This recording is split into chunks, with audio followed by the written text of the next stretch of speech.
Hello everyone and welcome back to this channel, and today I'm going to walk you through how to cancel BB bundle on Airtel. Now, to cancel this, all you need to do is text stop auto renew to 440. So you open your messenger app, create a new message and type stop in capital if possible. Remember, you are sending it to 440, and so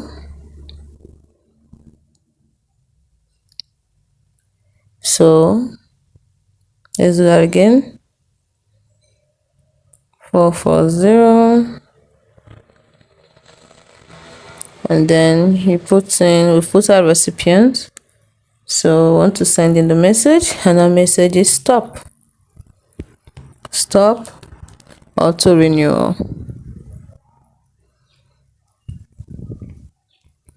Stop auto renewal, and you send it. And it's as simple as that. Hope you found this video helpful. Do not forget to like and subscribe to this channel for more.